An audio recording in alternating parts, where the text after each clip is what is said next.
keep interest rates low, because at the end of the day, institutions will borrow at 3%, leverage everything that they can pin down and that they know is going to appreciate to 6%.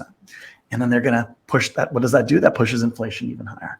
We've seen these cycles, right? This is we were in a benevolent cycle for markets and a bad for the average person, right? For the low working class. And now labor is starting to, and populism is starting to rear its head. And I think that's the core concept that we have to, look at and understand. And again, we were very vocal about this starting about 2 years ago when COVID happened.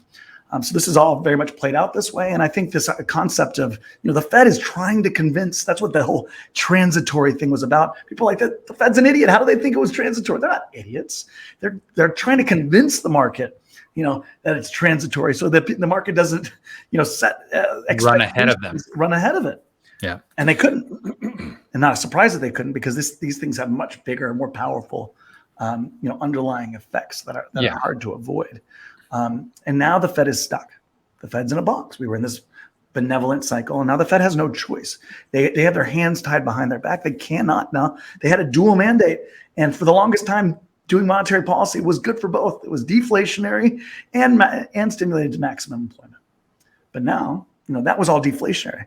Now we're asking the Fed to remove liquidity and somehow go from what they cause deflation to also cause deflation, right?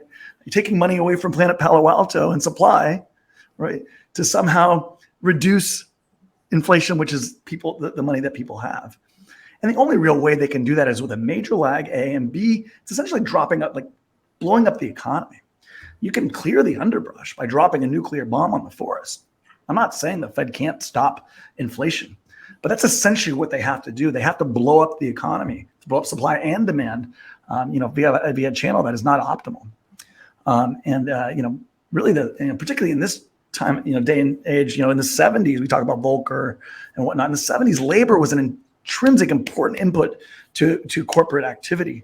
Technology and globalization has created, much less connection there.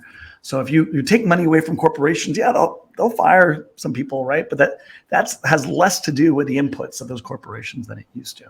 So they really have their hands tied behind their back. And if you think about valuation, particularly price to sales, get into the difference between earnings and sales and why margins are records, and it all ties into this, right? That's a problem. The Fed is not here to save us anymore. Bonds are not here to save you anymore, right? Both those things are actually going the other way. And so, we're kind of, I've used the analogy of, you're on a jet and the liquidity's been firing, and we've been going, higher and higher and higher, and we're at 30,000 feet. And being at 30,000 feet on that plane, you feel fine. It doesn't really matter because that liquidity's firing. But we're at 30,000 feet, and the engines are going pop, pop, pop, pop, pop, pop, pop.